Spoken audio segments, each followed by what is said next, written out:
Zadak está com você agora. Muito obrigado mais uma vez, meu amigo Wesley. E eu quero, antes de mais nada, prometer ser o mais breve possível. Como vocês sabem, eu estou partilhando com vocês os tópicos de uma capacitação de discipulado. Cada tópico desse, ou cada tema, são 2 horas. Eu tento resumir aqui em 20 minutos. E nessa introdução eu vou repetir aquelas falas que eu sempre falo, que eu sempre digo quando começo a falar de discipulado. Primeiramente, o que discipulado não é. Então, eu não acredito que discipulado seja um programa, não acredito que discipulado seja um sistema, eu não acredito que discipulado seja módulos, que discipulado seja encontros, mas pode ter tudo isso, mas isto necessariamente não é discipulado, porque, no nosso entendimento, discipulado se resume em 2 palavras que, na verdade, consiste em apenas uma, que é cuidar e acompanhar, ou acompanhar cuidando ou cuidando e acompanhando. No encontro passado, eu fiz a primeira parte dessa jornada e procurei estabelecer o que eu chamo de fundamentos do discipulado. O primeiro fundamento é a presença física e emocional. O segundo fundamento é cuidar intencionalmente. O terceiro fundamento é acompanhar nas necessidades. O quarto fundamento é prestação de contas. E o quinto, reprodução saudável. Hoje, eu coloco o segundo ponto dessa capacitação, que no caso aqui é uma reflexão. Eu vou trabalhar sobre o processo formativo da cultura cristã no discípulo.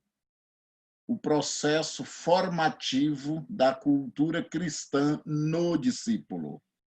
E se tivesse algo para sublinhar nesse tópico, nesse tema, é cultura cristã. Outras poderiam chamar cultura espiritual, mas eu sou obrigado a utilizar a palavra cristã porque ela dá conotação de historicidade, de materialidade, de objetividade, de intencionalidade.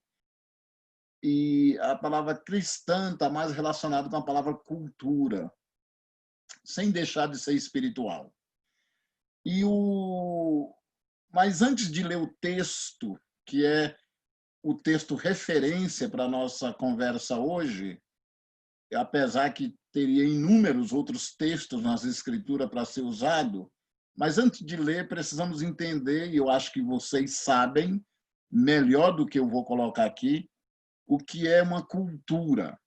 Por exemplo, eu sou nordestino, então, quando falamos da cultura nordestina, nós estamos falando das suas especificações. Tem a comida própria, tem o jeito de ser das pessoas, tem a cultura gaúcha. Então, a gente vai perceber que tem linguagem, vamos perceber que tem hábitos, vamos perceber que tem símbolos, não símbolos, linguagem simbólica e não simbólica. De modo que, quando falamos de cultura, nós estamos falando de um padrão de comportamento. Quando falamos de cultura, nós estamos falando de crenças e valores. Quando falamos de cultura, falamos de modos de viver, de pensar de um grupo. Então, uma das coisas que mais me impactou no cristianismo e com os meus discipuladores desde o primeiro deles, que chamava-se Pedro Xavier, aí depois teve outro chamado José Carlos, e outro chamado Antônio Pipiliaskov, e outro chamado Natanael do Nascimento. E assim eu fui ganhando musculatura, entendendo um pouco dessa questão do discipulado, e depois, com 20 anos, o David Cornfield, da CEPAL, me discipulou, e eu fui entendendo nessa história toda que discipulado, que cristianismo tem a ver com uma questão cultural, é uma cultura espiritual. E eu me apaixonei por essa ideia, e eu entendo que o discipulado talvez, abre aspas, seja o melhor meio de infundir a cultura do evangelho, a cultura do cristianismo, como Jesus pretendeu. Talvez o discipulado seja o melhor mecanismo, o melhor processo, porque discipulado não é um programa, discipulado não é um conjunto de módulos, discipulado não é um sistema. Discipulado é o odre, aliás, discipulado é o vinho, e aí você usa no odre que quiser. Bem, o texto que vamos usar hoje como referência, eu escolhi o texto mais simples possível, e eu queria que vocês abrissem a Bíblia, por gentileza, ou o celular, onde puder ter acesso. 1 Tessalonicense, capítulo 1, versículo 3. 1 Tessalonicense, capítulo 1, versículo 3. Por gentileza, eu acho que... Opa! Ok. Ok. 1 Tessalonicense, capítulo 1, versículo 3, diz assim: lembrando-nos diante do nosso Deus e Pai da operosidade da fé que vocês têm, da dedicação do amor de vocês e da firmeza da esperança que têm em nosso Senhor Jesus Cristo. Esse texto é muito enigmático, primeiramente pelas três virtudes que os estudiosos, especialmente os teólogos católicos, que são tomistas, né, que seguem a linha, né, e a abordagem de Tomás de Aquino, eles defendem que essas três, fé, amor e a esperança, são as virtudes teologais. E é muito interessante a maneira como eles trabalham esses três termos. Eu tenho entendido que, na concepção do discipulado, se você me perguntasse qual é o conteúdo que eu deva infundir, fazer uma fusão na vida dos discípulos, o conteúdo prioritário seria a fé, o amor e a esperança. Mesmo que o que me interessa nesse tempo aqui não é essas três palavras ou essas três virtudes, não é. Eu me interesso pelas palavrinhas que vêm antes. Antes da palavra fé, vem a palavra operosidade. Isso é que me interessa. E antes da palavra amor, vem a palavra dedicação. É isso que me interessa. E antes da palavra esperança, vem a palavra firmeza. É isso que me interessa.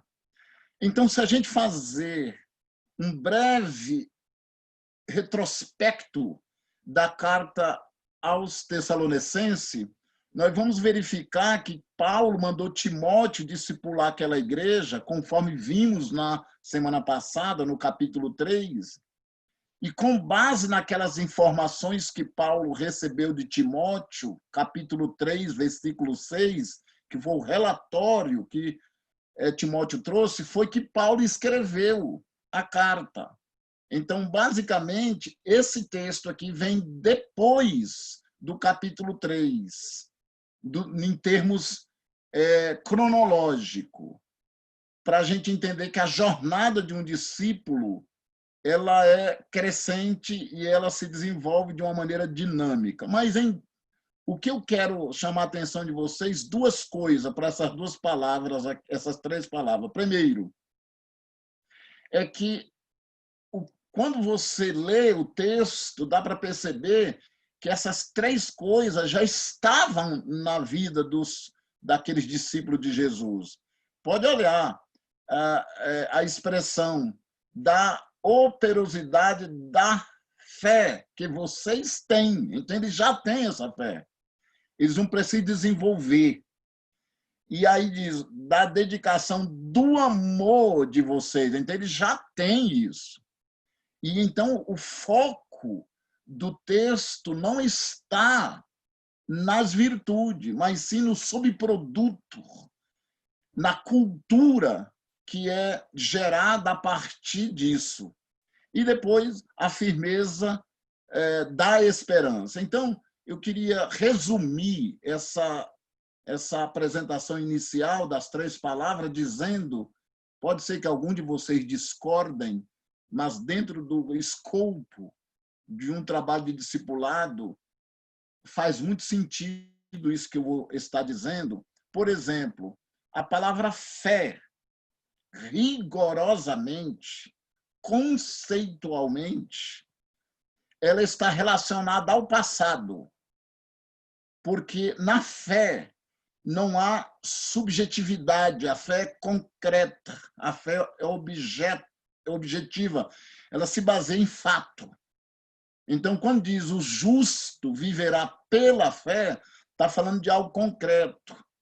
Ou seja, a fé bíblica, essa fé que Paulo está trabalhando aqui, ela está alicerçada no passado, que é na morte e ressurreição de Jesus. A fé está alicerçada no evento da cruz. Então, aqui um elemento absolutamente inquestionável do discipulado. Precisa estar centralizada, a centralidade de Jesus, o senhorio de Cristo.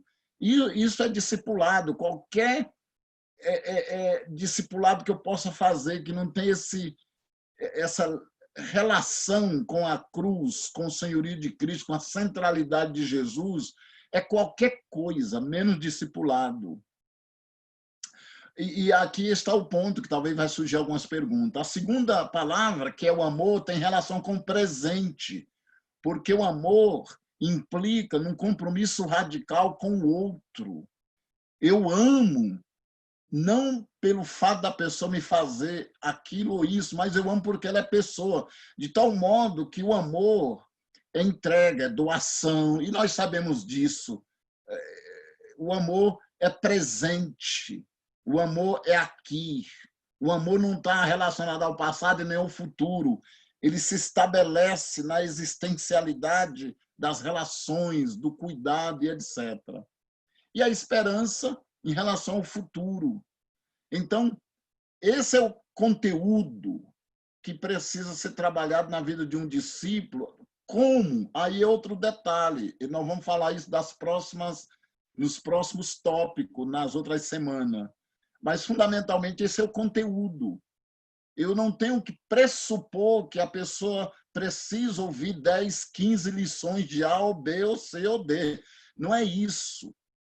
Fundamentalmente, essas três coisas têm que estar estabelecidas no ser, na alma, fazer parte, como se fosse uma cultura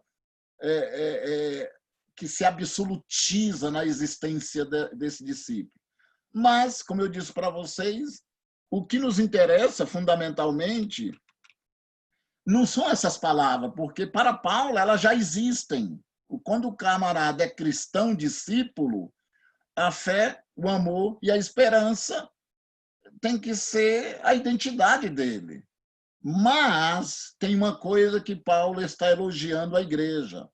Ele fala que esta fé tem operosidade, e aí é que entra a grande questão prática na vida do discípulo. Por quê?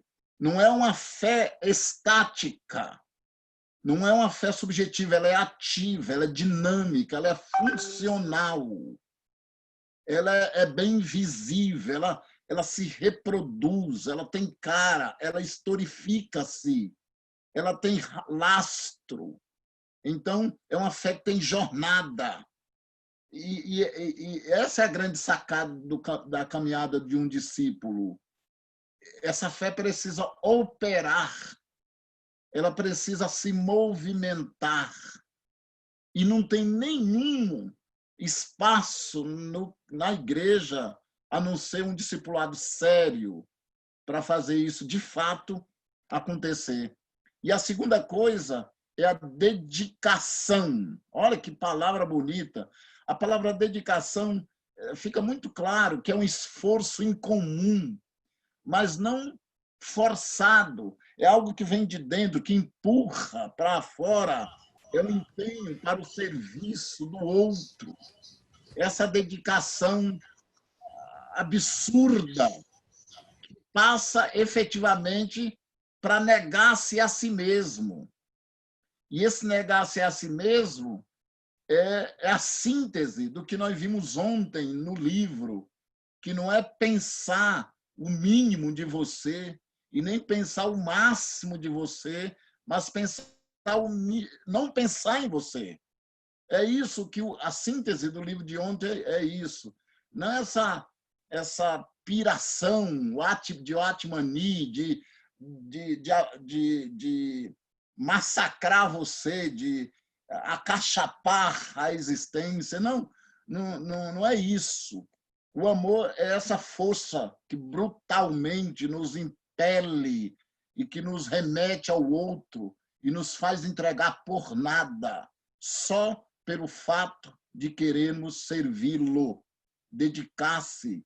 É isso que Jesus fez, isso é discipulado, o resto é interesse, é ação utilitária, é barganha, é querer coisa em troca. Qualquer coisa que é feito, por exemplo, em alguns contextos, as pessoas são ensinadas que devem dar o seu dízimo, porque aí ele vai ser abençoado por Jesus se ele assim fizer. Então, de repente, o dízimo passa a ser o seu Deus, porque ele está, então, barganhando com essa divindade. E quando ele dá, ele recebe. Aí até eu dou o dízimo nesse sentido, se fosse verdade, mas graças a Deus não é verdade, porque eu dou o dízimo, qualquer outra coisa, simplesmente pelo fato do amor me constranger de uma maneira absurdamente inexplicável. E a última coisa é a palavra firmeza, talvez das palavras que eu mais amo. Essa ideia de eu olhar o horizonte com esperança. Uma das coisas que eu preciso fazer com meus discípulos é dizer para eles que tudo passa, as potencialidades do mundo, uma hora vai ser dissolvidas, os governos vão deixar de existir, as ideologias não têm poder de sustentar-se eternamente. Historicamente, os impérios foram assim, e as ideologias vêm se dissolvendo no tempo e no espaço, porque, no final das contas, quem vai prevalecer é o reino de Deus. Então, olhar para o horizonte com a esperança de que o bem sempre vence o mal no final da história. Então, essa firmeza é exatamente o que dá a sustentabilidade, projeta para o futuro, para um futuro glorioso, mas espera algo concreto, porque a bendita esperança, ela olha para o futuro e ela é impulsionada pela fé e pelo amor em relação ao futuro, só que ela também age aqui e agora, fazendo bem, tentando mudar as circunstâncias, de modo que essa cultura cristã, que cujo conteúdo é a fé, o amor e a esperança, e as evidências é a operosidade, é a dedicação e a firmeza. Isso são as evidências práticas, são subproduto. Operosidade, dedicação e firmeza são subproduto. Eu tenho que medir isso no meu dia a dia com a caminhada dos discípulos. Quase sempre eu faço esses levantamentos. Como é que está a fé? Como é que essa pessoa está centralizando Cristo na vida dela? Até que ponto Jesus é Senhor da vida dela? E depois, como é que ela está se dedicando às pessoas? Como é que está esse amor concreto na vida do dia a dia dela? E também como é que ela está olhando para o futuro? Eu acabei de vir de um grupo que nós temos, e hoje foi em Campo Largo, aqui a 25 quilômetros, e passamos a tarde, um pedacinho da noite. Mas uma das perguntas foi essa: como é que você está enxergando o futuro? Como é que está a tua esperança? E é interessante que, semana passada, um desses rapazes estava muito desesperançado em muita coisa. E hoje ele já estava bem mais animado, já estava bem mais eufórico em relação ao futuro. Que maravilha! Então, evolução, sem dúvida. E eu quero fechar, porque as demais coisas virão com as perguntas, eu quero fechar falando sobre esse progresso da cultura cristã no discípulo e falando como é que qual é a cara dessa cultura cristã. Primeiro, a cultura cristã ela é padronizada, ou seja, ela tem uma estrutura que é ordenada pelo Evangelho. A cultura cristã é fácil de avaliar, de enxergar. A segunda coisa é que a cultura cristã, como regra, ela implica numa rendição da minha autonomia à verdade. Foi bem o que a gente falou ontem, mas eu não quero entrar muito no mérito, por mais que eu indiquei o livro do Timothy Keller, ele não é o melhor livro para tratar desse assunto, eu tenho muitas críticas. Eu acho, bem, enfim, isso foi ontem, então não vou entrar no mérito. Mas o fato é que a cultura cristã, ela, como regra, ela implica numa rendição da minha autonomia à verdade de Deus. Eu abro mão do que eu penso, eu abro mão das minhas conjecturas, eu abro mão das minhas ideologias e submeto à verdade absoluta da palavra de Deus. Aí eu tenho que entender o que é a verdade absoluta da palavra de Deus. E a terceira coisa dessa cultura é que ela se desenvolve através de cristãos que são espiritualmente intensos. Quando eu vejo um cristão espiritualmente intenso, eu acredito que a cultura cristã está sendo divulgada ou propagada através dele. A verdadeira... Eu não estou falando de legalismo. Eu estou falando de gente que é intenso espiritualmente, que tem uma devocionalidade extravagante na alma, que fruto da fé, do amor e da esperança. E a terceira coisa, aliás, a quarta coisa é que a cultura cristã requer pessoas referenciais para serem imitadas. Não existe processo de cultura cristã onde não tem homens e mulheres referenciais, concretos, objetivos para ser imitado. Eu imito a Jesus através das pessoas. Esse negócio de imitar Jesus, eu não conheço Jesus, não sei nem para onde ele está, ou onde está. São as pessoas que são meus referenciais, que me ensinam o caminho. Eu piso onde eles estão pisando na jornada, e atrás de mim vem outros pisando. Então, a cultura cristã, que é comunicado através do discipulado tem a ver exatamente com a ideia de pessoas referenciais. E, penúltimo, a cultura cristã se reproduz segundo a espécie. E está pressuposto, né? Se tem referenciais, eu estou imitando, então vou reproduzir segundo a espécie. Então, essa é a grandeza do discipulado, que é uma máquina, entre aspas, de reprodução segundo a espécie, em série, de pessoas parecidas com Jesus. E, por último, a cultura cristã, ela se identifica como uma contracultura ao pensamento do mundo. Ela, fundamentalmente, a cultura cristã é uma contracultura ao pensamento do mundo. Ela anda na contramão.